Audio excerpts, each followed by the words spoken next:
Asosiasi One Belt One Road Indonesia bersama Uprintis, Pemkab Trenggalek serta Apkasi menggelar acara bisnis matching di Serpong. Kegiatan ini untuk mendekatkan para pelaku UMKM dengan investor Tiongkok. Di dalam bisnis matchmaking ini kita tadi menekankan satu harus ada development agreement, ya libatkan talent lokal, kemudian ada transfer knowledge, terus kemudian bagaimana perhatian terhadap kelestarian lingkungan itu juga menjadi penting. Tentu hilirisasi dari produk-produk raw materials yang kita punya seperti produk-produk hasil bumi dari hutan, perkebunan, kemudian perikanan itu yang paling pokok begitu ya. Karena saya percaya bahwa sumber daya itu tidak harus kemudian dieksploitasi, tetapi bisa dilakukan monetisasi dengan menambah added value. Nah, salah satu dari investment yang sudah masuk itu pengolahan porang.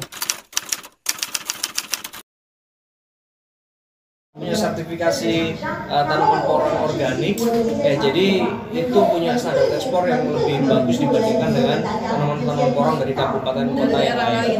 Ya, maksud tadi seperti yang dipaparkan ada essential oils, ya essential oils selama ini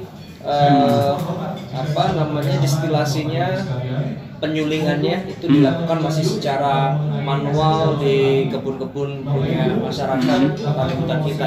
Kalau nanti ada investor yang kemudian masuk, kemudian standar destilasinya diperbaiki, maka tentu kadar essential oilnya bisa lebih tinggi, kualitasnya lebih baik, dan saya yakin orang China pun juga ngerti bahwa itu marketnya besar untuk di Arab Saudi, untuk di Europe gitu ya, karena untuk fragrance dan segala macam, untuk parfum dan segala macam. Jadi kayak itu, dan termasuk juga produk perikanan. Salah satu yang high end kita punya lobster. Nah, kalau mereka berkenan untuk melakukan investasi budidaya lobster dengan budidaya, jadi yang ditangkap nanti benurnya, kemudian benurnya itu diperbesar, kita ada nursery-nya, terus kemudian dipindah ke keramba tanam, sehingga nanti karena kalau keramba apung itu rawan untuk dicuri, kemudian kena ombak permukaan dia rusak. Kalau keramba tanam itu dia ada di dalam kegelapan yang cukup sehingga lobsternya seperti benar-benar lobster natural, lobster ditangkap dari alam, jadi rasanya juga bisa lebih bagus. Petani atau nelayan tradisional kita bisa melakukan itu. Artinya kalau nanti ada investasi pasti alatnya lebih bagus, lebih proper, dan di sana makanan itu melimpah.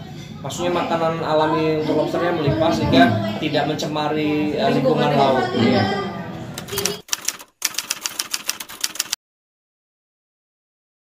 Satu karena kita punya yang namanya lelang investasi. Itu kita memastikan bahwa semua perizinan satu pintu, nggak ada gratifikasi. Kita pastikan fast track, kita bantu investor untuk cari lahan. Jadi jangan sampai investor kemudian, izinmu nggak keluar karena ada masalah tata ruang. Nah, tapi kalau kamu ngasih ke gue duit, ya kita lolosin izinnya. Nah, kan yang gitu-gitu dulu yang bikin kemudian malas untuk investasi. Tapi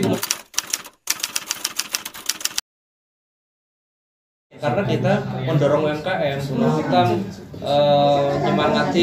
menyemangatin pengusaha perempuan untuk kemudian bisa berkiprah di sana. Nah, begitu ada pengusaha perempuan yang sudah mulai jalan, kita langsung bantu izinnya. Nah, di situ kan langsung tertulis berapa investmentnya, berapa jumlah karyawan, semua warung-warung kita data, kita sertifikasi semua. Nah, itu yang kemudian angkanya menjadi tinggi, dan akhirnya investasi kita sebenarnya tumbuh, tapi tidak kemudian tumbuhnya hanya tumbuh di satu titik, tetapi merata. Karena yang tumbuh ini adalah investasi-investasi yang berbasis ekonomi rakyat.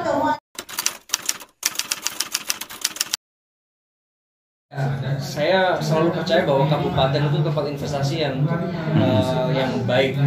Satu, UMR-nya masih rendah. Kedua, dekat dengan sumber daya. Artinya dengan bahan baku dia dekat. Kemudian ketiga, infrastruktur sekarang antara kota dan kabupaten itu ya beda-beda tipis lah gitu. Artinya sekarang desa aja udah punya dana desa, terus kemudian kabupaten juga punya kekuatan fiskal dan lain sebagainya, dan infrastruktur sekarang terasa lebih merata dibandingkan tahun-tahun sebelumnya.